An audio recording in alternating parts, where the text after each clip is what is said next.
Hello, everyone. And on behalf of the Crime Writers Association, welcome to Steve Cavanagh and Friends Pick Up a Page Turner for National Crime Reading Month, which this year the CWA is holding in partnership with the Reading Agency. I'm Anthony Johnston, Joint Vice Chair of the CWA and author of the Brigitte Sharp spy thrillers, but I will not be taking part in tonight's event. Instead, I'm just here to do all the technical wrangling behind the scenes and to remind you all that this is just one of the many events taking place across the UK and Ireland this month as part of National Crime Reading Month. You can find more events online and near you at crimereading.com. And if you happen to be an event organizer, that's the same place to go and tell us about your event so we can help promote it. National Crime Reading Month culminates in the CWA Daggers at the end of June, awarded at a ceremony in London. Now, I'm going to pass you over to a man who has one of those CWA Daggers on his shelf and is one of our ambassadors for National Crime Reading Month, Steve Cavanagh. Over to you, Steve. Thank you very much, Anthony. And before we start, I do want to thank Anthony because it's no easy thing setting all this up. And so thank you so much. And if you haven't checked out Anthony's work, go to his website and have a look. You'll probably already know his work very well. If you've seen the movie Atomic Blonde with Charlize Theron, that was adapted from one of Anthony's comics. As well as novels, he writes comics and brilliant video games, which I've played as well. So thank you so much, Anthony. And thank you all for being here, all of you attendees. And I'm now just going to do a very short introduction of our panel. So first of all, we have Sarah Pearse. So Sarah is the Sunday Times and New York Times best-selling author of The Sanatorium. And her new novel, The Retreat, which is brilliant, is out in July. And you can go and pre-order that right now from your favorite bookstore.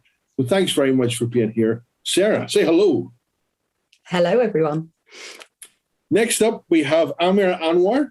He's an award-winning author of the Zack and Jag series, and that's Stone Cold Trouble. And that was his last book, which was shortlisted for the Gold Dagger, or nominated for the Gold Dagger. Is that right?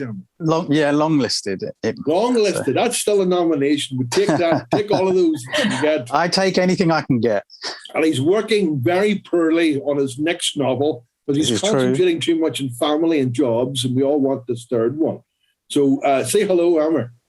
Hello. Next, we have Sharon Dempsey. Sharon is a crime writer, and she's also doing a PhD at Queen's University, no less. In exploring class and gender in crime fiction. She's the author of Who Took Eden Mulligan, and her new novel, The Midnight Killing, is out now. So say hello, Sharon. Hello, Steve. Hello, everyone. Next, we have one of my very good friends, Mr. Brian McGilloway. He is a Sunday Times and New York Times best-selling author of many books and series. So there's the Lucy Back series, the Devlin series, and fantastic standalones. His latest was The Empty Room, which is a Sunday Times bestseller. Say hello, please, Mr. McGilloway. Hi, Steve, and good to be here, and hello to everybody else too. I know some of you before, but it's lovely to meet the rest of you, albeit virtually. Yes, it's all good. It's nice we'll have people from America and stuff later on, so it's great to be able to do these things still. I think these types of events, which got popular over lockdown, Luca and I put on 2 festivals over lockdown, digital festivals, where we were raising money for food banks. We raised almost £25,000 just from ticket sales for this type of event. I think there's a real thirst for this, especially from people who can't get out of the house too easily and who, can't go to big cities and stuff to see authors. So these type of events are very important. So anyone who's in attendance, you're all very welcome. You're our people, and we're going to give you a good time tonight. So this is about to promote National Crime Reading Month. So we're going to talk, mostly when we get writers together, we talk about writing. Well, actually, we don't. Normally, we talk about politics and Boris Johnson and football and stuff. But this time, we're not going to do that. We're going to talk, and we're not going to talk about writing either. We're going to talk about reading. So I want this, we can turn this into a bit of a conversation more than just question and answer, if you like. Let's see how it all goes. So my first question, and I'll start with you, Amer. And it's to everyone here. We'll start with Amer. So what did you start reading? What was the first books that really got you, and how did you find your way to reading crime? The first books, I guess the first books that I read that were sort of crimey were probably Enid Blyton's Secret Seven. And I kind of read the whole of that series. But around the age of sort of 9 or 10, I was looking for something more. And I was a big film fan. But I was too young to sort of watch horror movies and stuff. But I found I could go to the local W.H. Smith and go and pick up a book, like a novelization of a film that I wasn't allowed to see, but I could buy the book and read it. And one of my earliest memories is buying the novelization of Alien and reading that. And then so I was reading sort of like the chest burster scene and the scene where the android gets his head sort of like knocked off and stuff. And to me, I was like, oh my gosh, this is, what is this? And very quickly from there, I got into like horror novels, just for the sheer sort of thrill. And I think that I was probably about sort of 10, 11. And I didn't always understand everything, but I understood enough, and especially the gory bits and stuff. And that just made me into a reader. And then I got into sort of like Stephen King and stuff like that. And then from there, I got into sort of fantasy and sci-fi and then war novels and things like that. And it wasn't until sort of my late teens, early 20s that I sort of discovered crime. And I think the first book that I picked up that was like a definite sort of crime novel, and the one that got me instantly hooked was Kill Shot by Elmore Leonard. And, I read that, and then I just proceeded to sort of buy everything that Elmore Leonard had written and read those. And then that got me looking for other stuff. And that was it. Then sort of crime and thrillers became my book drug of choice. Brilliant. Sarah, what about you? Yeah, I probably can second that actually with Enid Blyton. It's funny, the amount of kind of interviews and things I read with people saying Enid Blyton was where things kicked off. And I think it was probably for me, again, Secret Seven and the Famous Five. I love everything with that kind of adventure feel to it. I think with Enid Blyton, you kind of constantly feel that behind every door in a tunnel, there are all these kind of sort of secrets and adventures. And that kind of really got me into sort of the whole mystery idea. And it's still that kind of idea that I love today in books. I think probably as I got older, probably reading a bit earlier than I should have, I kind of loved Agatha Christie and also Minette Walters. TV adaptations when I was younger, there were quite a few of them on. And I remember reading my grandparents' Minette Walters books and absolutely loving them. I'm actually rereading The Scold's Bridal now. It's just one of my favourite books. Different, but I think the same in terms of the puzzle aspect. I think something I sort of love about reading crime fiction now, and something I try and kind of weave into my own writing, is that kind of solving a puzzle, the really sort of fun aspect of it. And I think with Agatha Christie and even going back to Enid Blyton, that's what you have. And that's probably what I love. So yeah, my earliest ones, probably Enid and Agatha. And then kind of I went through a phase of probably about 5 years or so where I kind of read quite a lot of poetry and lots of other books, but I always come back to crime. And I'm kind of a big Scandi crime fan as well. Jo Nesbø is one of my absolute favourite authors, and Camilla Lackberg. So yeah, devoured that. And still devouring everything now. Brilliant. Sharon? Absolutely. The same. Enid Blyton starts us all off. I really believe that. And for me, it's the Famous Five. But unlike Sarah, I didn't progress to the Agatha Christie's. I did the horror route like Amer. And I read everything that was blood, guts and gory. I can remember reading The Exorcist. I think I was about 14. I finished it and it absolutely terrified me. Put it on the bookshelf of my room, tried to go to sleep, couldn't, get up, took the book out of the room, put it downstairs in the kitchen, went back to bed, still could not sleep. Had to physically go back, take the book and put it in the dustbin in the old days when you had a dustbin. I could not sleep with that book in the house, and it put me off horror for quite a few years. Wow. So I've sort of going back now and I'm really enjoying horror again. But yeah, I think a lot of crime writers start with Enid Blyton and either go the Agatha Christie route or the Stephen King horror route. And I was the Stephen King horror routes, yeah. Excellent. Brian, I already know what you're going to say, and I already feel bad for you having to say it. But go ahead, sir. Yeah, Enid Blyton. Not quite the Secret Seven. Yeah. See, the thing is, when you're a teenage boy, Mallory Towers and seventh at Sinclair's. That's the way into the enemy camp. That's the way to work out how the other half are thinking. Just for people who don't know what is, and I don't really know, what is Mallory Tower? Don't pretend you don't know.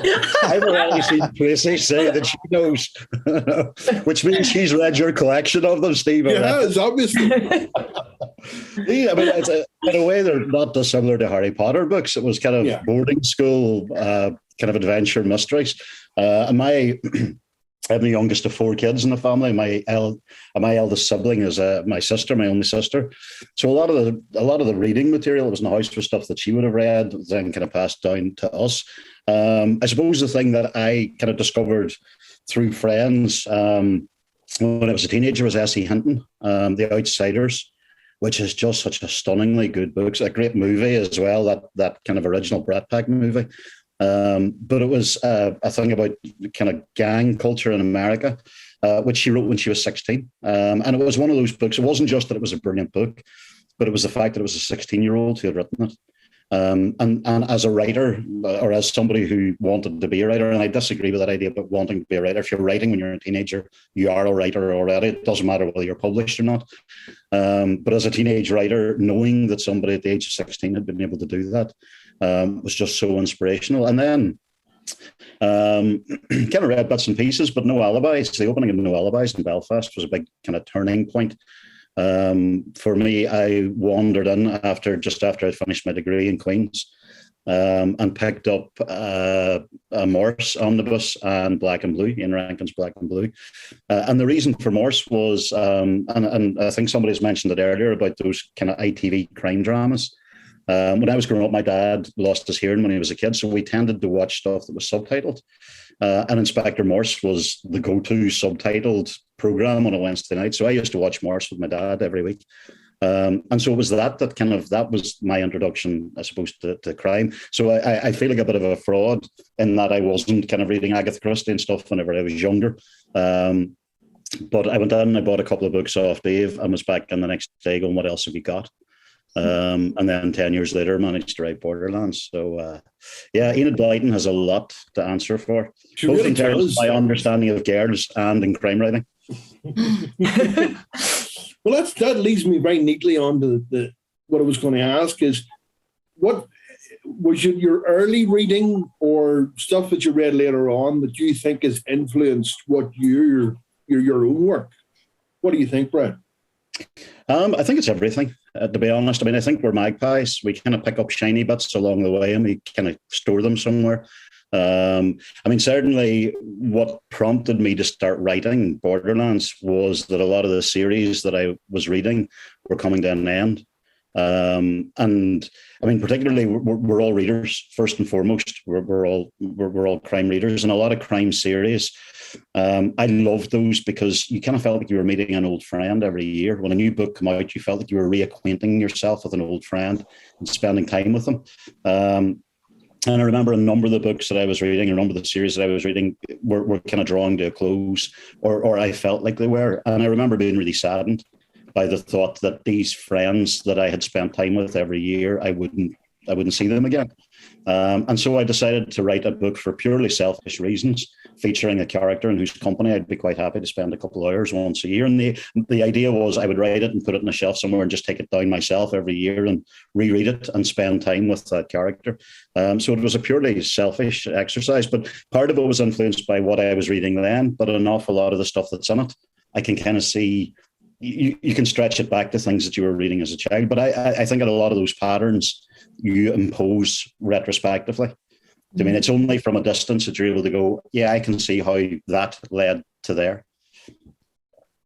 Go ahead. Whoever wants to go in next, let's make it a chat. You know what, Steve? I always think Ian Blyton put together with Joan Lingard, Across the Barricades. I don't know if you guys over in England have read those books, but they were a big deal growing up during the Troubles. It was Catholic boy and girl and get together and this forbidden love affair. So I always think if you put that together with Ian Blyton, you get my sort of Belfast crime series right there, you know, that whole idea of, you know, that sort of relationship bubbling under, but all of the mystery and the puzzle element going on in the background.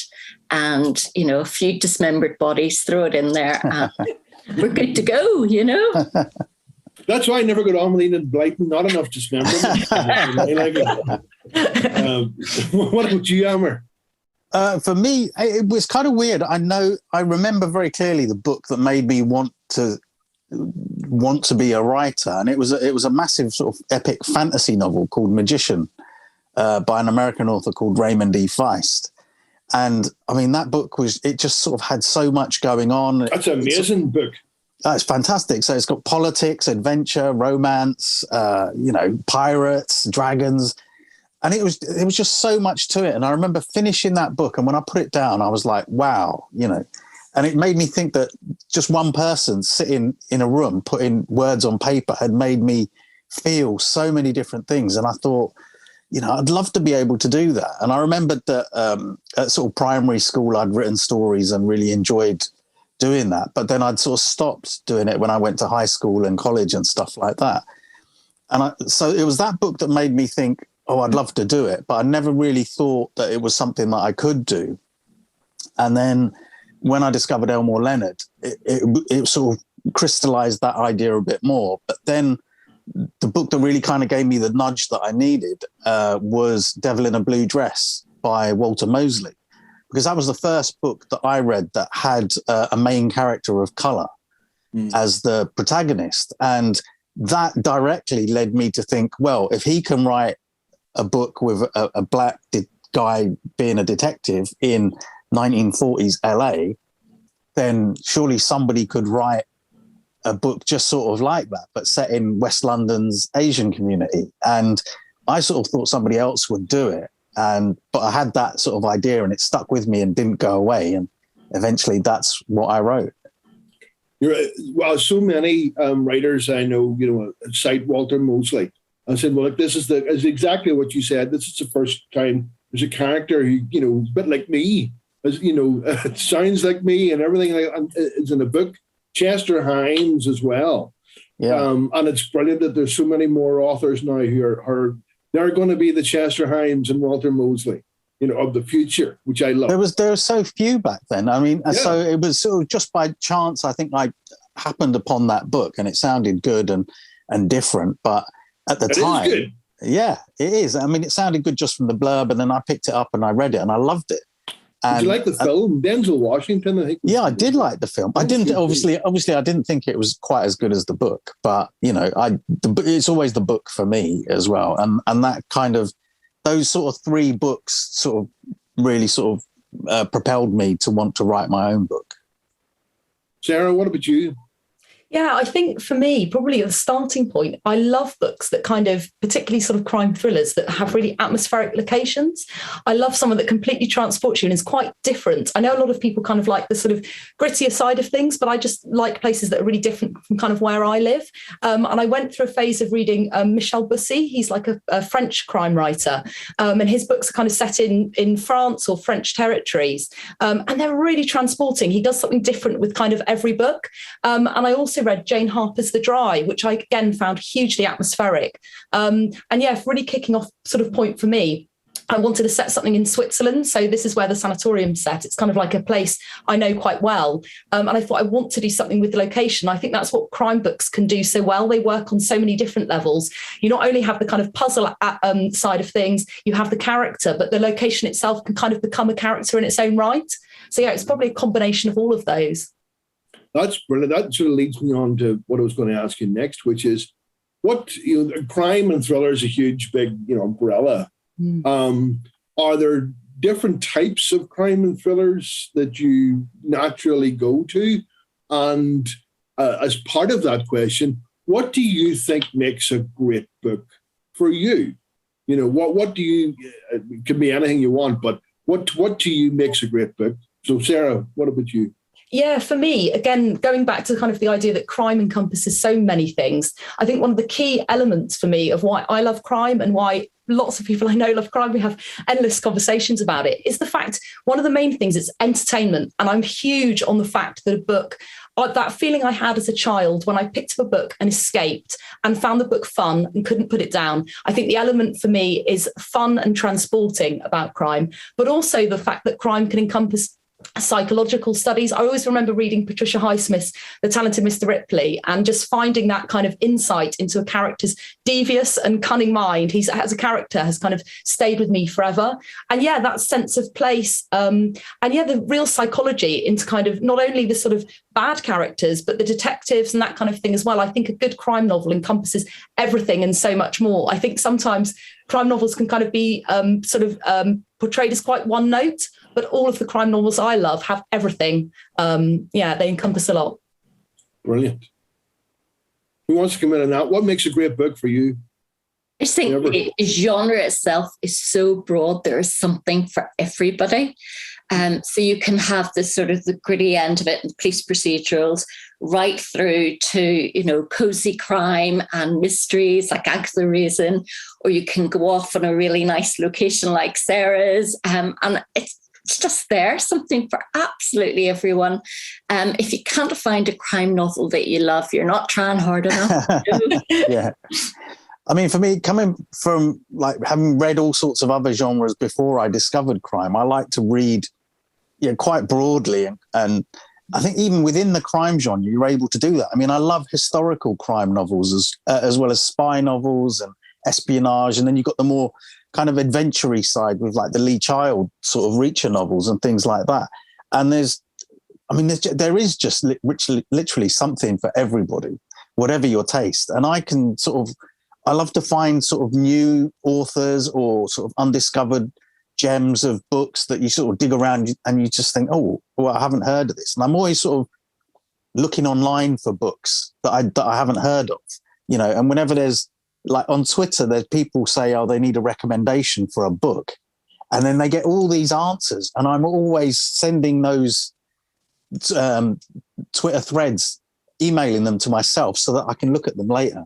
And then, you got to get on TikTok and look at your recommendations. Oh my gosh, I already spend way too much time not writing. Don't give me something else that's going to like suck me in. Yeah, it is. And I think that sort of gathering titles that you want to read is like something separate from going to the bookshop. Just look behind me. I mean, it's a hobby. Most of those are TBR, yeah. Yeah, I mean, I think certainly for me, it's like asking what's your favorite piece of music. I think it depends on your mood. And you'll be in a certain, like there's times that you are in the mood for something that's just pure entertainment. There's times like books that really sing to me are books where you read a sentence and it stops you in your tracks. And you just kind of have to think about it. And that moment, especially when you get that's how I've always felt and see it articulated so clearly. And it is going back to Amer's comment about the kind of seeing yourself represented or seeing something about our shared humanity. And I think that's the best books are the books that connect us on a human level. I mean, we write and we tell stories, I think, because we're trying to get that sense of shared humanity and that sense of kind of a shared existence. I mean, it's that reaction against loneliness or whatever, existential angst, whatever it is. It's that attempt to make something permanent among all the impermanence. And so, I mean, I love those. I love books where there's a sense of justice. Possibly that's a growing up in Northern Ireland thing. But I want to see a book where good is rewarded and where bad is punished, or where at least you get a sense that the good guys are on the right side. And I think crime does that very well. It does.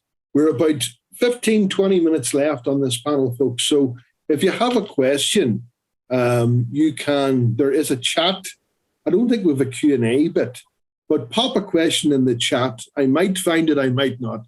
That's entirely my fault. But if you have a burning question, you put it in now. I'll sort of keep my eye on it. Well, in terms of the genre, obviously, there are trends in crime. And, there are things now that are very popular now that maybe weren't so popular even a couple of years ago.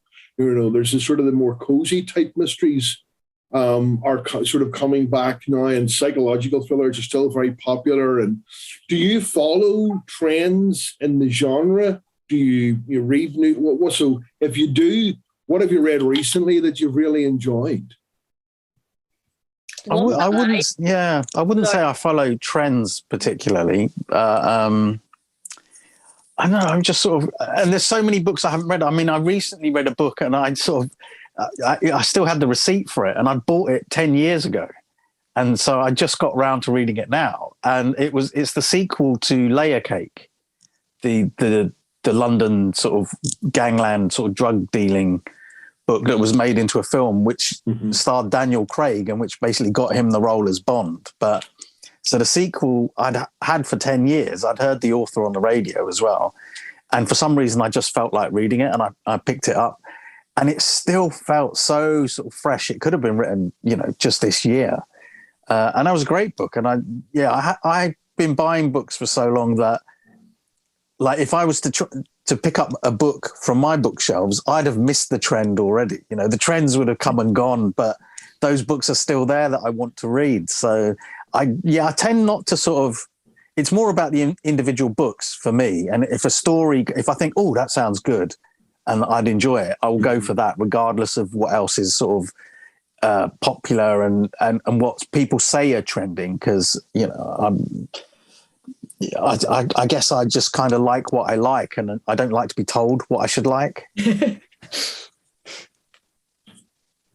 Who else wants to come in on that? Yeah, no, I very much agree actually about the sort of following a trend thing. I think there's books that you just hear about and immediately think that's kind of the read for me. I read Stacey Williamson's A Flicker in the Dark at the beginning of the year, and it's probably my book of the year so far. It's kind of set in America in kind of swampy Louisiana. And again, it's just very, very transporting. And the sort of premise, her father was a serial murderer, and then murders kind of keep happening again in the town where he committed these sort of crimes. And they wonder, with a very sort of similar MO, could it be, what could happen next? And her writing is just transporting. And I think certain books, just from that sort of initial blurb, sort of capture you. I don't follow trends, but I have to say, if something is on Twitter, I very much, and lots of people are saying it's good, I will pick it up. Now, that book may be part of a trend. I don't know when it was written, but there seems to have been there's been a few books about sort of swampy, people who live in a swamp type thing, who unfortunately have a serial killer in the family. There was The Marsh King's Daughter, and there was Where the Crawdads Sing, which is a huge book, which is kind of about a murder or somebody who, is all about people in swamps. So there seems to be a wee swamp trend there. They should put that on the blurb, Steve. People in swamps. By Steve Cavanagh. Swamp noir. He's lost it. Yeah, I like a swamp book. You can't pay for that kind of publicity. I'm converting to swamp noir. I think these books are hugely popular, and obviously deservedly so. But that is like that's a little subgenre there. Swamp crime, as we say. No, but you're right. There was a lot of kind of outback books as well, wasn't there? You had kind of the Chris Hammer and then Jane Harper. Like you say, there was a sort of subgenre of those kind. So there, you see, you are following trends, didn't you? Yeah, there you go. Anybody else? There we go. Yeah, I was going to say, you wonder to what extent is that publishers, though, that something kind of comes out and takes off, and so publishers are then going, right, where's our swamp novel? Yeah. Admittedly a small one. I see someone has mentioned there James Lee Burke's been doing amazing years. Yeah, but I mean, he's a master of it. And funnily enough, actually, just talking, the book that just arrived today and that I started and about halfway through already is his new one, Every Cloak Rolled in Blood. Oh, no, is it out? It is out. I had ordered a copy from America. It literally arrived. I got it at 4 this afternoon, about halfway through. Absolutely gorgeous. Not too many swamps in it, admittedly. He's missed the trend. He's missed the trend. He's setting a new trend, obviously. That's not a Robo show, is it? No, it's another one of the Holland books. Reading it seems to be very much based on personal experience. They're just beautiful. Again, it's one of those books that you're stopping after every couple of sentences and just taking a pause and admiring it. But I mean, I think the difficulty with trends is that by the time it's become a trend, because you kind of have that year lead in from the writing of a book, by the time something has become a trend, if you try to jump on that bandwagon, the trend it's moved on to something else by the time you get your book out anyway. Yeah. I think madness lies that way, trying to guess the market and trying to guess what's going to be coming. You just have to write the story that's in your head and that you want to write. But I'm sure other people much more successful than me would argue otherwise and say that you should be reading the market. But what about you, Sharon? Do you read the market? You know what? I read the market in that I am so susceptible to the next big thing, and I got to read it now. It sounds brilliant. And one book which did that last year, The Last House in Needless Street. So there was lots of stuff online about it, and I read it, and it blew my mind because it was that perfect amalgamation of the horror and crime, and it was like this hybrid novel. And it's really about trauma, but you don't realize that until you're in the last chapter. You think it's got a talking cat, it's got murder, it's got torture, it's got missing children. And at the end of the day, it's about something totally different, So, yeah, that was one book that sort of caught my attention and blew me away. But, yeah, I'm very susceptible to trends and wanting to read the next thing. It's not necessarily wanting to write it. Yes. I don't think that's possible, know. And it's just being able to write the book you want to write at the time that you're able to do it and hope for the best, Yeah, I haven't. Mrs. Cavanagh loved that book. I haven't been around yet. I don't know if it's a swamp in it or not. It's a bit of an outbacky on the edge of a forest, and there's snakes, and it's a bit. There's a forest. Okay. Yeah, but it's not like knee deep in the water, But yeah, it's not a Shrek one. I think we need a Shrek thriller. Basically, to get in there. I was going to just talking about James E. Burke. I remember it might still be online. There's Dennis Lehane interviewed James E. Burke for the launch of one of his novels. I can't remember which one. It was one of the more recent ones, a Robichaux one. And Dennis Lehane I was very hugely admired as an incredible writer. And he's sort of trends the more literary side of crime, if that's even a thing. But he's hugely admired for his style and his prose. But he was saying, it takes me 3 years to write a book. But James E. Burke knocks out one better, prose quality than I can do. He does, at least one a year. So if anyone has not read James E. Burke, do go and pick one up. We have a question, which is, Sarah mentioned the importance of place in a novel, almost a character. Can you say more about the importance of location in books that you like?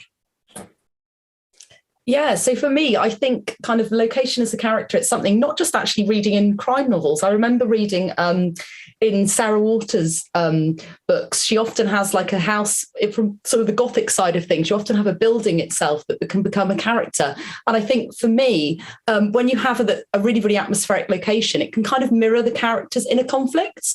So if you have, it needn't necessarily be a building, it could just be the external environment. And joking aside, like the swamp thriller or the outback, you have that kind of tension which comes with either an extreme of weather or that kind of creepy building.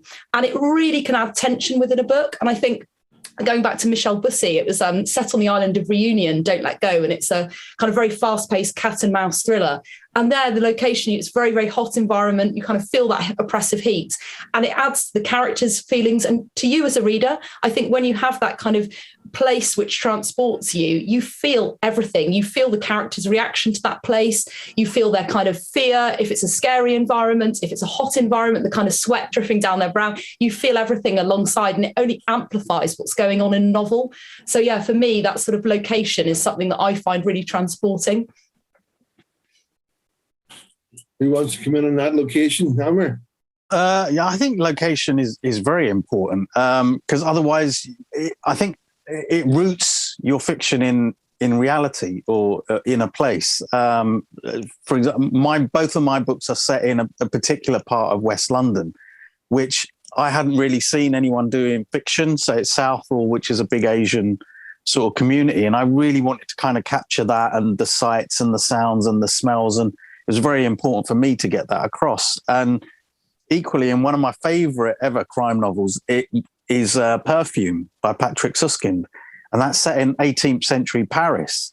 And he just conveys that whole sort of Parisian experience in all its sights and sounds and everything. But most importantly, he really dwells on the smells and the scents and stuff like that. So much so that when you put the book down, you find yourself really noticing smells and things. I mean, it was an amazing book to read, but just the fact that, you know, you may not have thought about scents and smells so much as, you know, as one of the five senses, but after you read that book, guaranteed, you will sort of notice the scent of anything. It will really sort of like sniffing stuff now. Yeah, but the thing is, the subtitle of that book is The Story of a Murderer. And yet, for, you know, how well it's written and rooted in that time and that place, it's still, you know, a fantastic crime novel. Sharon?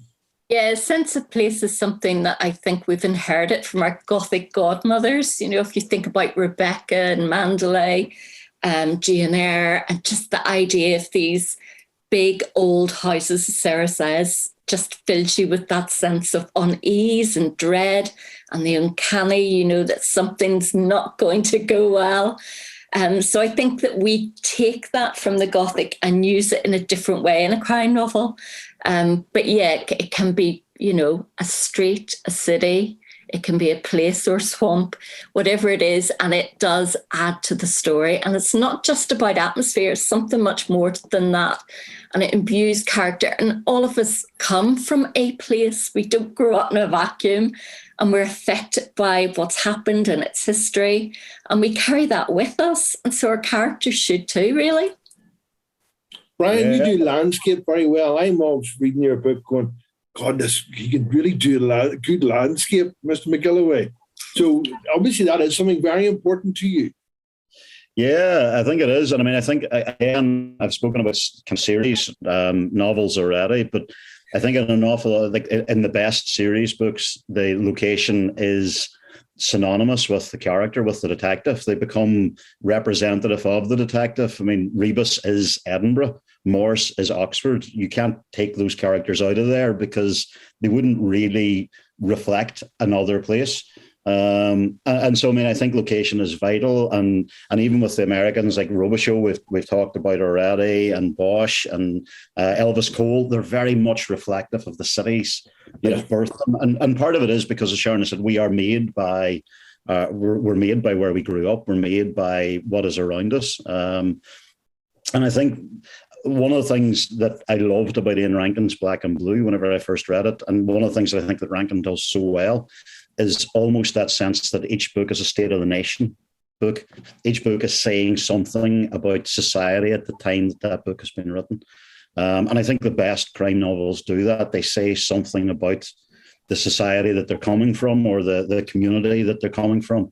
And possibly because we tend to write quite quickly, because crime writers tend to do a book a year, crime writers, I think, are possibly better placed to be able to respond faster to things. I mean, even if you look at the number of novels, I mean, Blood Ties came out last year, which was set during the first week of COVID. Catherine Ryan Hurd's book was set during COVID. There's been kind of, even in the past year, the number of crime novels that have responded to the COVID pandemic, and even that new James Lee Burke references COVID and wearing masks and people who chose not to. And I think crime writers, because of our speed, are much better suited to be able to respond to things quicker. And so you do tend to get that kind of State of the Nation sense from really good crime novels that say something about where they're from. I couldn't agree more. Folks, we're about to get our new panel in now. But before you go, you can recommend just one novel each that you would press into someone's hand, a crime novel. It has to be a crime novel. No, I'm not getting away with a magician here, Amer. And say, well, you have to read this book. What book would it be? Well, I've already said Perfume, so I'm going to pick another one, and it would be Red Dragon by Thomas Harris. Oh, yes, very good. Who else? For me, it would probably be, it's so hard to choose because there's probably about 10, but it would be The Talented Mr. Ripley by Patricia Highsmith. Yeah, I'm going to go for Tana French, Faithful Place. It's one of my all-time favourites. Brilliant. I've mentioned James Lee Burke already, would be my first choice, and Ian Rankin and various others. I think a John Connolly would certainly be up there. He's just a stunning writer and did so much for Irish crime writing. or else Umberto Eco was the name of the rose. Umberto Eco. Is that your one, Umberto Eco? I think so, yeah. Depends. The first 100 pages for people I don't like and the rest of it for everybody else. Brilliant. That's great. Well, folks, thank you so much for coming on and being a part of this. We have another panel. You're welcome to stay and then watch that if you want, or maybe you need to go and have your dinner. But thank you very much. And for all of you who are coming, thank you to Sharon, to Sarah, to Amer, and Brian. Thank you so much, folks. Hello, folks. So this is your second panel of the evening. You get 2 panels for the price of nothing here this evening. So I'm going to do some quick introductions and then we'll have another chat about books. So first of all, we have Dorothy Koomson. Say hello, Dorothy. Give us a wave.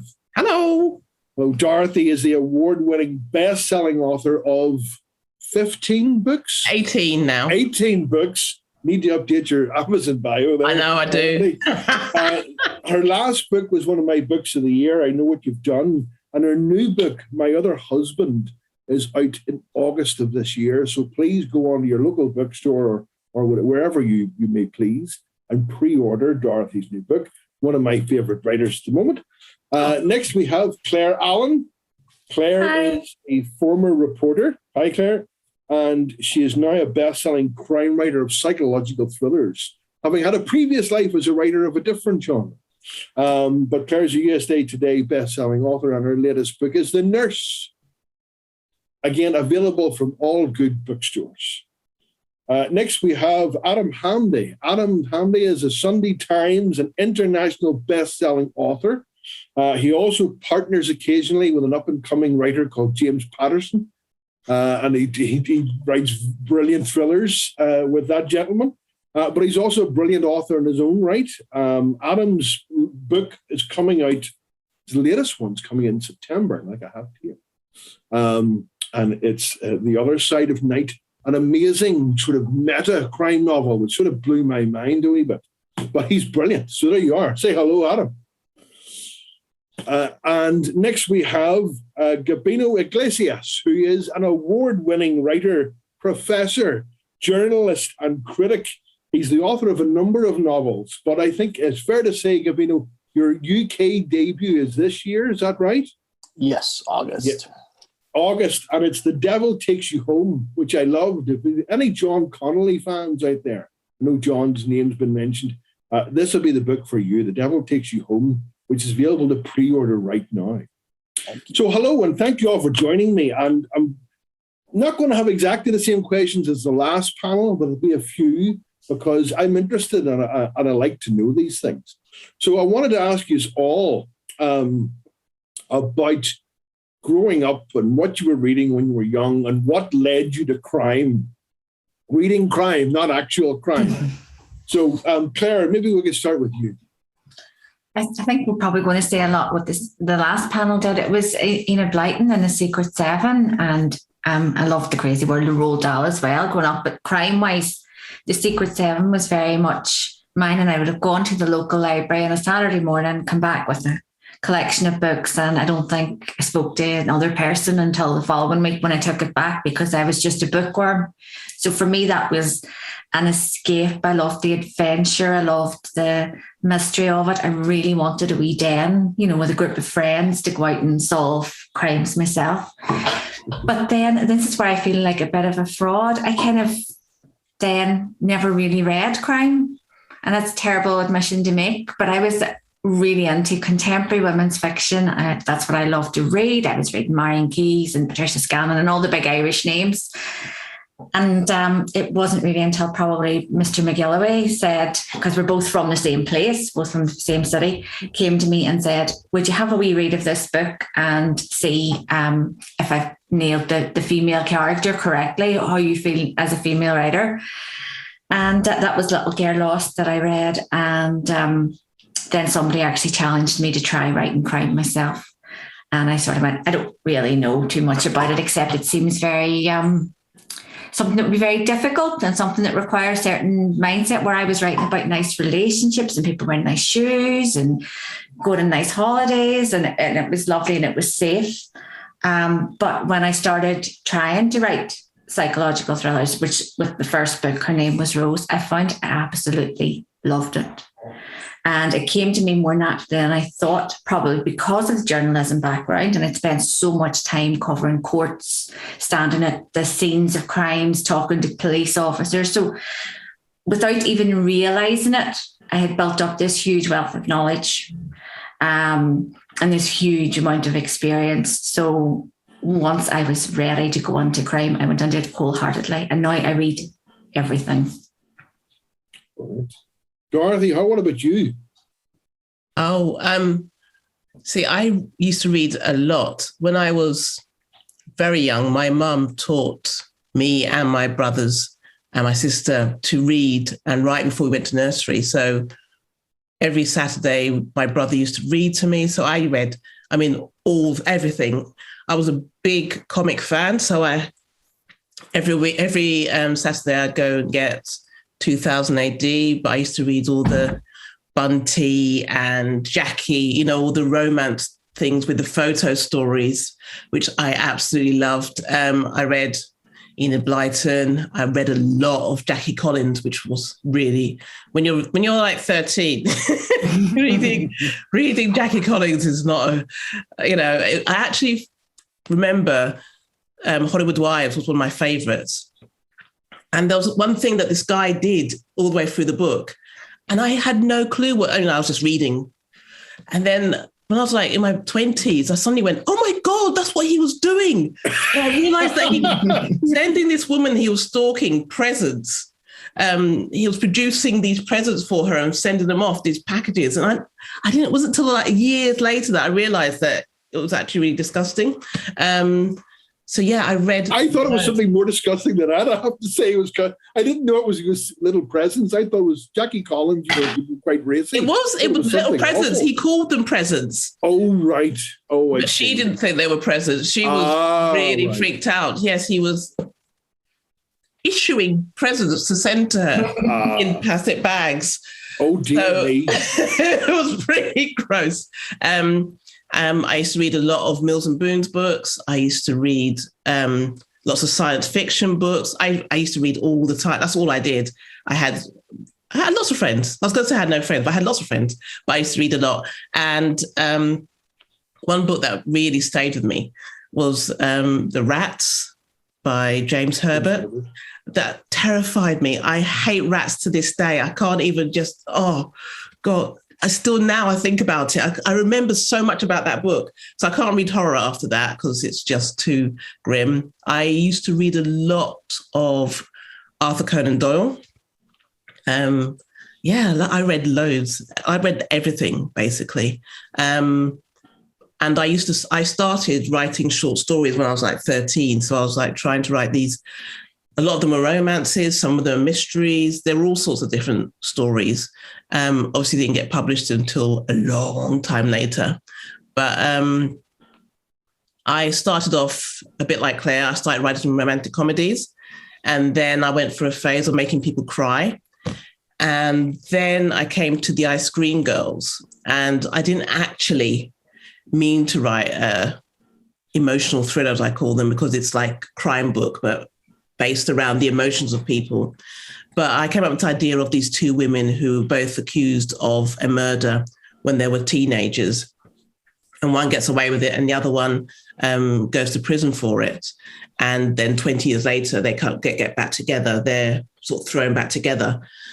And when I was researching the book, I found that most women go to prison for killing an abusive partner. So I thought, okay, I'll go down that route. So I wrote that book. But I didn't know which one of them was going to do it, which one was going to be the murderer. So I thought I'll just write it and see who deserves to be the killer when I get to the end. And so I did get to like 2/3 of the way through and I realized who had to be the killer, which one of them had to do it, had to have done it. And I loved writing a whodunit because I used to always, I really annoy my husband because whenever we watch anything together, from the first episode, I'll go, oh, it's clearly that person. And I'm always right. He hates it, absolutely hates it. So, and I thought, I actually love doing this. I love doing writing whodunits. So I carried on. Well, you also carried on that book. So what is it, 1 million copies now? No, it's actually my third book, the book that made everybody cry, My Best Friend's Girl. That was Best Friend's Girl, yes. Yeah, that's nearly 1 million copies. And the Ice Cream Girls is coming up. It's going up there. It really is going up. So Gabino, what about you? And thanks for joining us. So you're in America. What time is it where you are there? It is currently 2 p.m. in the afternoon. Well, that's all right. I thought it was got it early in the morning. That's okay. What about you? How did you start reading and how did you find your way to crime? I was always getting in trouble at school, surprise. And then I would get sent to the library. And one day I picked up a book that turned out to be short fiction, horror fiction, by Horacio Quiroga. And I was like, this is what I want to do now. I want to read this stuff. I'm from Puerto Rico, incredibly small island. Back then, we didn't have a bookstore, brick and mortar bookstore. So when they opened one, I would go there, and they always had the on sale paperbacks in a little table on the right. And I went there to pick up horror, and that was Richard Lehman, Stephen King, Brian King. Jack Ketchum. And if I had anything left after I went through their little paperbacks, I would look to the right of that, which was crime paperbacks. And that was Michael Connelly and James Patterson and Patricia Cornwell, all the bestsellers, in very small, those tiny paperbacks that you have to literally crack open to get to, because the line goes into the spine almost. And I fell in love with that, and I knew there was more. And when I finally moved to the States, and I went to a used bookstore, and I could afford anything because it was a used bookstore, and I discovered Chester Himes and James Elroy, and it's been, I would say, uphill since then, because I try to be that good, but downhill in terms of reading, because I don't read anything that's not dark. So. Well, yeah, I mean, and you do write, you've written how you've won or you've been nominated for the Stoker Award a couple of times. Is that right? Yes, sir.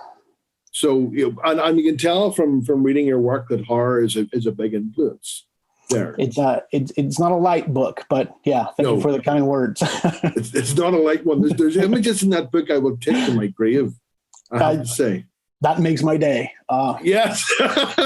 Also, my apologies, but yeah. Start for life. Thank you so much, Gabino. You're more than welcome. Adam, you're making me scared because that's not a Zoom background behind you. And I keep forgetting you're no longer in London. You're in Mauritius. Those are real trees. What time is it there? It is 11 o'clock. Well, that's not too bad. That's not too bad. I've realized I look like a puppeteer. Because I was all set up over where we're in our library section, but it's really hot here, so I moved to be outside. So it's for reasons of comfort. It's beautiful there. Yeah, no, there's nothing going to attack you when you're right there, is there? No, there's nothing here. Just some shrews maybe in the garden. There's nothing going to attack us. Although the family did go and stroke a cheetah the other day. There's a safari park, and they don't believe in health and safety quite so much here. So they actually went and stroked a cheetah. My God. Yeah, it was quite an experience. So I'm going to go and do that over the winter holidays, which is summer for the Northern Hemisphere. But talking about the question, reading, and so I guess for me, my sort of formative years from 8 until 11, I was living in Egypt, and it was just coming off the back of one of the wars, Arab-Israeli conflicts, and so Egypt still had rationing of pretty much everything, and it wasn't very well connected to the outside world because it had Soviet backing, and so basically you took what you could get. And so I grew up in those 3 years reading my mom's collection of books, like she had all of John Wyndham's books, Neville Shute, and then whatever classics you could lay your hands on out there, because there wasn't really a contemporary fiction market. So Tess of the D'Urbervilles, Dickens. I mean, just, basically if you go through the Penguin classics, that was pretty much it. And then comic books as well. So for some reason you could get pretty much any Marvel comic that you wanted. And so that was the kind of weird mix I had until we came back to the UK. And at that point I got into, pretty much everything. I was devouring books at that point. Thomas Harris, James Herbert, Stephen King, Chester Himes, a lot of the names that have already been mentioned, that were just, when you've been deprived of something, you appreciate that freedom and that free accessibility a lot more. And I always had a book every mealtime, reading under the covers, that classic kind of just always reading, but never thought that I could ever make a living from it, because it just wasn't in the wheelhouse, the world that I knew. We didn't know any authors. We didn't know anybody who wrote. Basically most of, my childhood was sort of spent, with no money. And my parents did practical jobs, and all of our friends did, practical jobs. And I was the first person in our family to go to university. And so it was kind of an education that actually you can make money from words and make a living at it. So I'm glad that I kind of had that discovery along the way. Brilliant. Can I ask you all, since you've become writers, has that changed how you read? I know there are some writers who struggle to read fiction without turning off the critical or analytical part of their brain. Sometimes when you're reading, you're thinking about too much about structure here and where is this writer going, rather than just being fully engaged in the book. Has being a writer changed how you read, or changed what you read?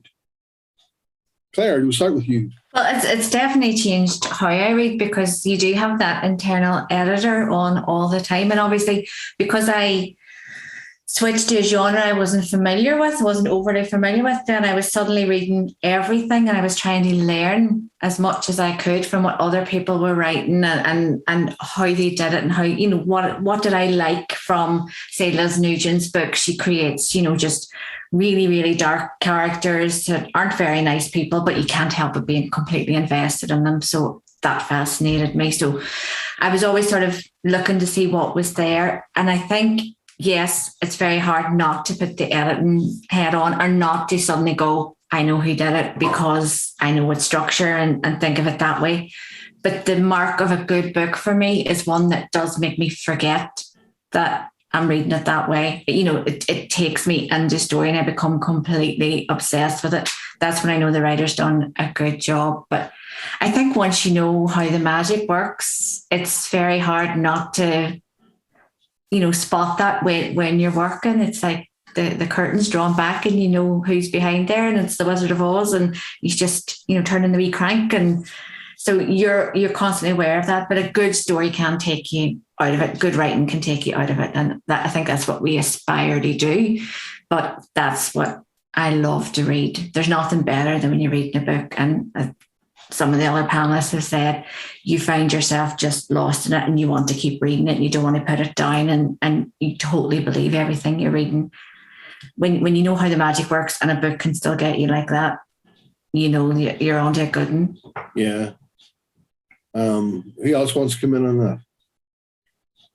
I think for me, because I've always been quite a slow reader until recently. I read every single line, so I take in everything. I think I've always read critically. I've always had the editor's brain on, because I've always been trying to, it's not consciously, I don't think, trying to work out who did it, or the twist, or looking for what's coming around the corner. But it's something that I naturally do. So, but I love reading. It doesn't change how much I enjoy a book if I know halfway through who's done it or what's coming next. But yeah, I agree with Claire in the sense of something that could take you out of it, forget your reading, and you're kind of just absorbing it. It has changed a lot listening to audiobooks. That has changed it quite a lot, I think, because you are kind of thrown into it. You're not reading the structure. You're not seeing how the book is structured because you're just listening to it. So yeah, that's interesting. I absolutely agree with that. That you can get even more absorbed in it. And it's the power of a good narrator as well, telling that story. But you're not, I suppose you're not having that. Brian mentioned in the previous panel, you read a line and it catches you and you have to stop and read it again. With an audiobook, the story is just trundling on and it just keeps on and takes you out of it. So you don't have that same chance to be so critical of it. Yeah. But also with an audiobook, if you hate the narrator, then that's pretty much the book ruined for you. A couple of the books I've just like, I can't do this. I have to turn it off and I'll pick it up in the book. No names, obviously, but what puts you off about a narrator? Oh, it's just really irritating voice or the way they speak. I don't ever listen to it at one speed. It's usually 1.5. I start off 1.2 and then by the time I get to towards the end, I'm at 1.6 or 1.7 because that's actually the speed I read on an ebook. I didn't realize that was the speed I read on an ebook until there. So sometimes they're going like that, but I can still understand what they're saying. But sometimes, one book I listened to a while back, I really hated the actress. I hate the actress anyway. And I thought I'll just put my thoughts to one side and I'll listen to and I was like, nah, you know what? I'm going to go buy the book rather than listen to this woman in my ear all the time. Very good. I was going to say, I think Louise in the chat makes a good point. I think the moment that you start trying to become an author or screenwriter, whatever your discipline is, I think it changes the way you look at things. Not in a bad way, but you are trying to deconstruct things. You're trying to look at how they, created this work, how you put the knots. It's like a mechanic trying to figure out how a car is built. It changes the way. So you're not just reading it as a hobby. You're trying to figure out how you can do what they've done. And I think that never leaves you. Once you've started to look at things that way, you just, as Claire was saying earlier, you just always then are reading and you kind of see the wizard behind the curtain, and then Dancing Brave, somehow I don't think that's your real name, but Dancing Brave says, is there a way to get drawn into a book? And I think that's a testament to the writing. I think it's, as authors, as or screenwriters, whatever your discipline is, it's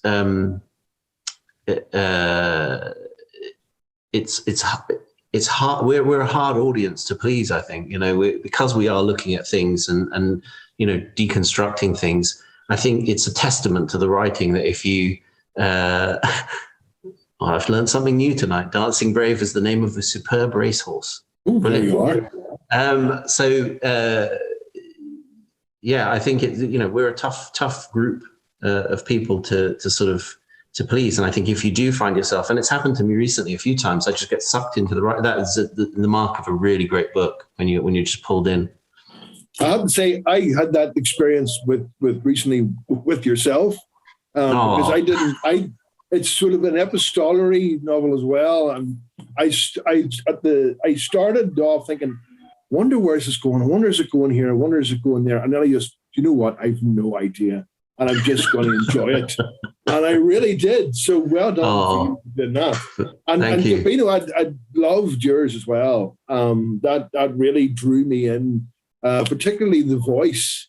I think in your book, that's something that can turn off the editor in my brain. If there's a writer with a really strong voice that does that. So you did that for me. So how do you read? You're a critic as well. It must be very difficult for you to switch that off.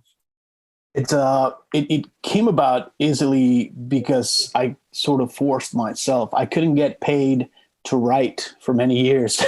So I thought, all right, if I can't get paid for what I write, let me write about other books. And then maybe that way I can pay my bills. So I had to get really good at the deconstruction part that Adam was talking about. But then I started teaching creative writing. And, if you're reading anybody on this panel and then you have students, it's the student work that you're going to read is not on that level yet. So you have to turn off that literary critic because now you're here to help them, to make them a little bit better, not to criticize them or tell them, go find another job. You'll never be a writer. That's not my job as an educator. So I had to force myself to learn to take those hats off at certain point in time. And when a friend writes a novel, I'll buy that novel. And, I'm going to read this for the enjoyment. I don't want to deconstruct it. Sometimes it slips in, but I'm not writing a review. I'm not a critic right now. I'm not going to teach them how to write because they already know what they're doing. And I can put those away. Same when I'm trying to write my own stuff, I immediately forget everything that I'm reading at that point in time, because if I'm thinking about a book that I'm reading for a review, I have that cadence from that author in my head, and then I'll end up writing their novel, not mine. So I have to completely forget what I'm reading and change that hat and do whatever it is I'm doing at that point in time. So it took about 10 years of doing all those three things at the same time to learn to flip those switches on and off. Mm-hmm. Yeah. So there was another part of that question that the person asked. And I think it's really good. It's something I've written down to ask all of you. What makes a great book for you? What hooks you in? And he says, "Oh, look, I don't care. Kitchen's on fire. Children haven't been fed. Who cares? I'm reading this book." What does that for you? And if you give an example, that would be great. So, Gabino, you want to kick us off? Sure thing. I'm an amateur musician, and then you usually have this conversation about what makes a good song or a good book, and then you start naming off elements. It's a great plot and great character development, and perfect grammar and nice pacing and economy of language and very interesting elements from whichever genres you're reading. And then you get to the bottom of that list and you go, and then there's that thing that I don't know what it is, that it all comes together with some sort of magic, and I'm reading it. I'm not here. You said it. The house is burning. I don't care. I'm still in this narrative until I can't read anymore. I don't know what that thing is called, and I've been trying to teach it for a decade, and I don't know how you teach it because it's magic. It's the same thing with a song that makes you cry. Is it the lyrics? Sure. Is it the rhythm? Is it the cadence? Is it the harmony? Sure, but there's something else about that song that touched a little spot in your heart that made you cry. And I think books do that. I've read books with very interesting plots, and the characters seem like they're plastic. I've read books with really weak plots, and then it's all vibes and emotion, and then you connect to those characters, even if the story itself is something you don't really care for. So I don't know what makes a good book. I do know that when I read one, I'm like, this is it. And you ask for an example, Sean Cosby's Razorblade Tears. That's a great book. I'm in it from first page to the last, and then I want more. Is it the characters? Yes. Is it the plot? Yes. Is it Sean's writing? Yes. And then there's something else about Razorblade Tears that makes it special, and I don't know what that thing is. So he just won another award. He's won several. Every time I talk to him, he's won some other award. So, what about you, Dorothy? What is that? What happens, or what is it for you? A book that you can't put down. I think it's familiarity and feeling that there's something in the book that connects with my experience or where I am at that point in my life, and it might be a completely different thing. It could be a comic, for example, about a superhero. There's nothing that me and that superhero have in common, but there is something about it that I can connect with, or a crime novel, and maybe it's even the killer or whoever, that I feel something, a connection with them, that they understand something about me that I don't maybe necessarily understand, or no one else understands. I think it's recognizing something, a spark or something about that book. And it's generally books that I feel like the author has actually put their heart and soul into, because you can read a book and it could be beautifully written, the best language, and it can win lots of awards and stuff. And I pick it up and I just think, do you know what? It did nothing for me. It's because I know that person has written a book, not put their whole heart and soul into it, creating the characters. And maybe the characters aren't 100% perfect, but they feel real. They feel real, and the story feels real. And even if it's a completely mad story, it feels like something that I recognize, I think. So, and that's one of the things, it's really hard to teach, I think, and it's really hard to articulate that there's a way of writing that connects with people, and that makes people think, oh, actually, do you know what? That person understands. Mm-hmm. Claire, what about you? I'm nodding along so vigorously to what Dorothy's saying, because it's exactly where I'm coming from. And I always, when I'm talking about it, I say it's heart.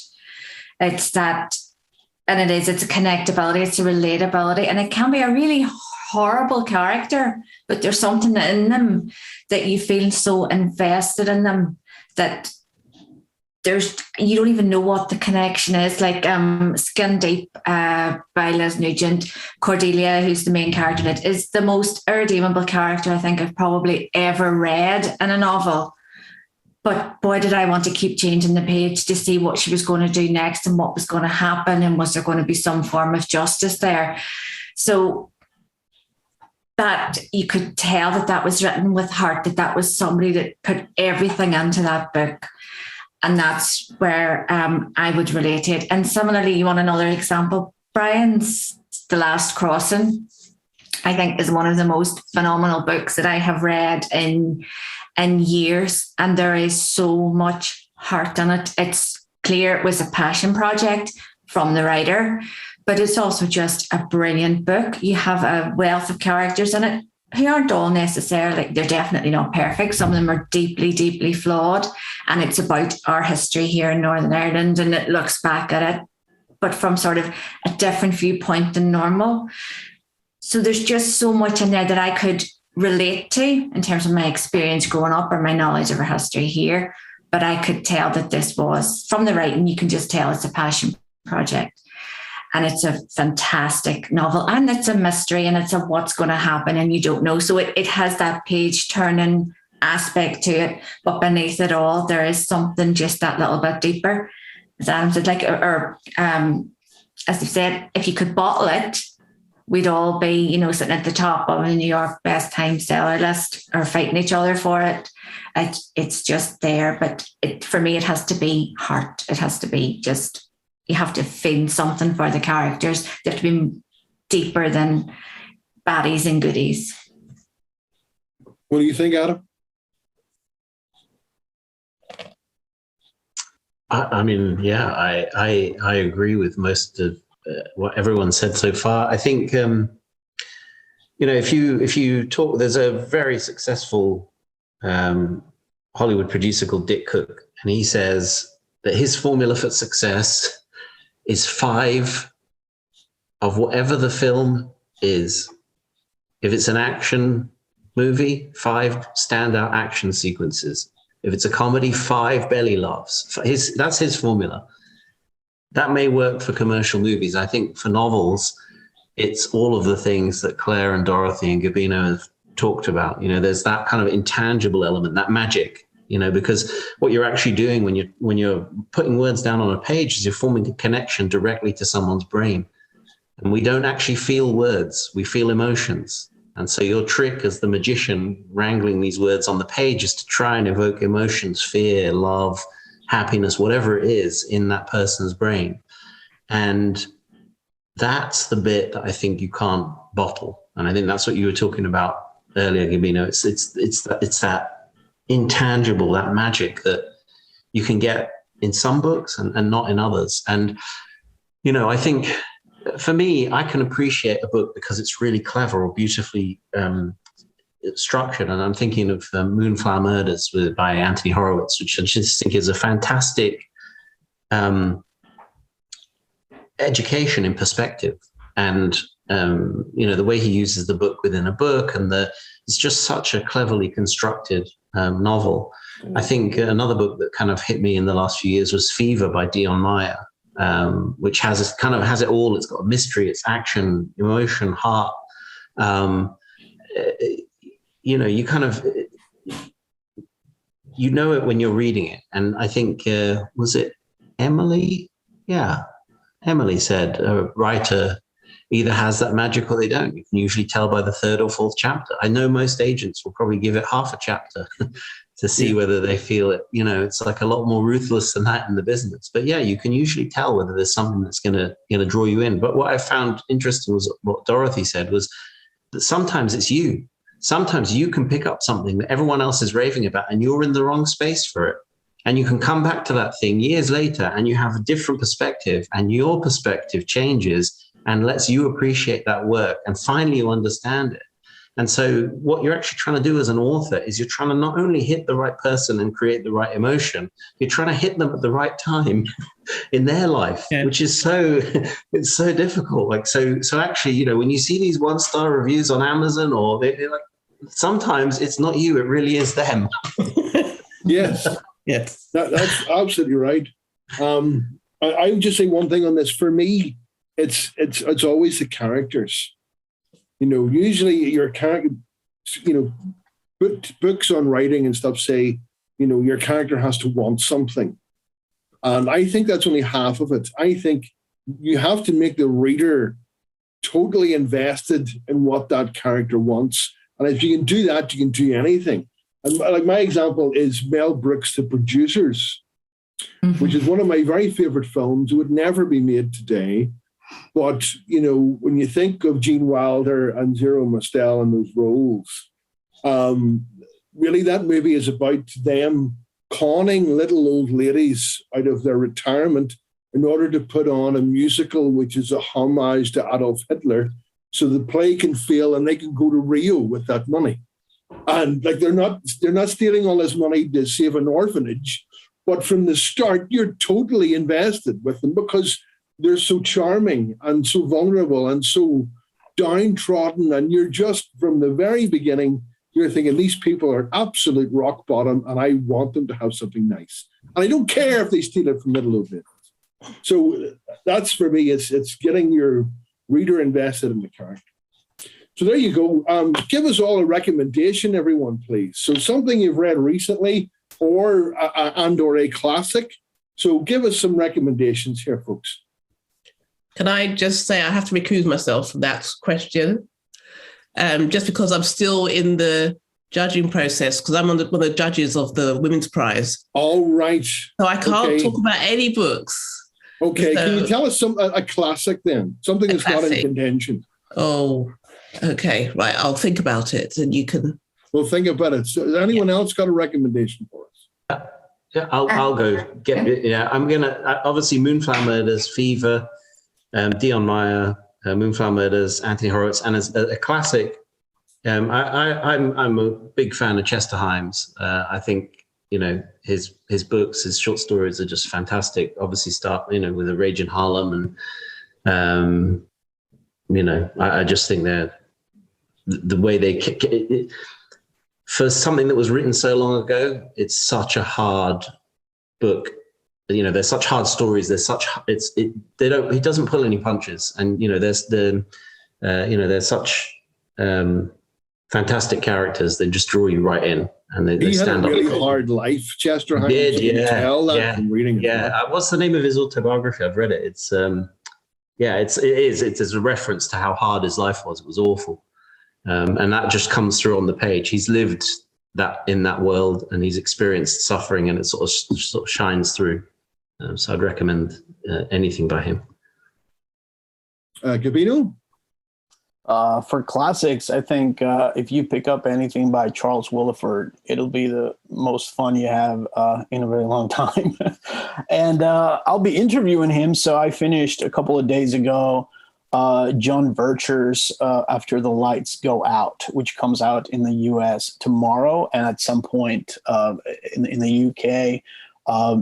It's this classic story about a fixed fight in the world of martial arts, but it's really about a mixed, biracial man struggling with his identity and his father's dementia.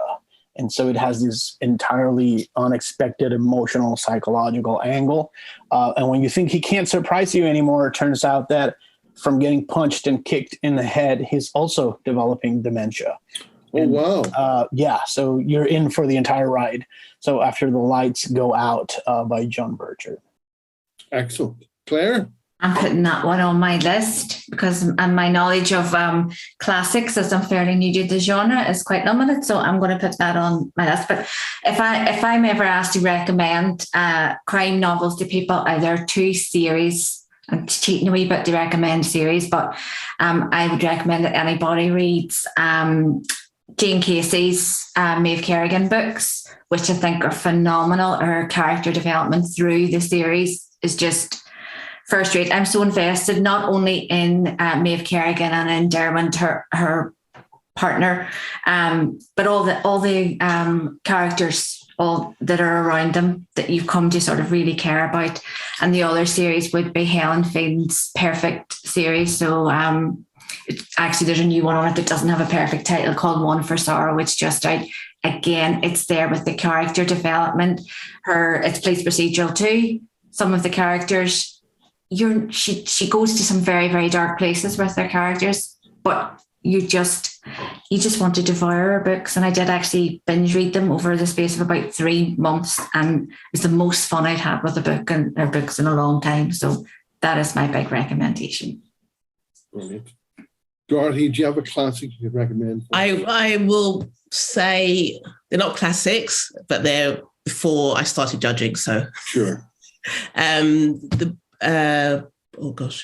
Nadine Matheson's first book, which I really enjoyed. The Jigsaw Man. Jigsaw Man is really gruesome, really gruesome. And she's such a nice lady as well. That's the thing. I really enjoyed that book. And Kia Abdullah's first book, I think it was Take It Back. I really enjoyed that as well. I enjoy both their writing, and I think they're both really clever with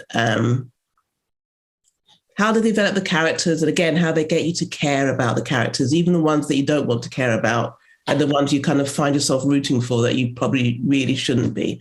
So I'll recommend those two.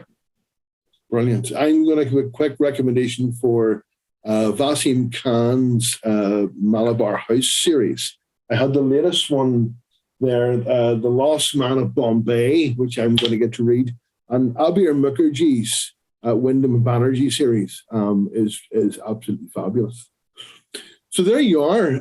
I think we might be out of time, folks, but thank you all so much for being a part of it. I really enjoyed it.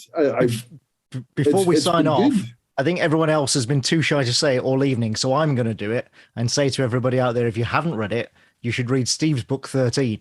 Yes. Because that is the one that really put him on the map, and for good reason, because it is absolutely brilliant. So you should all go and read that. Yeah, my husband and I were listening to that on the audiobook together. We were doing a read along together. It's really good. I had to stop because I was doing the Women's Prides, but it's really, really pulls you in and really kind of keeps you there all the way. Thank you. It's a brilliant concept. It's absolutely phenomenal concept. It's one of those you see it and you jump in. I concur.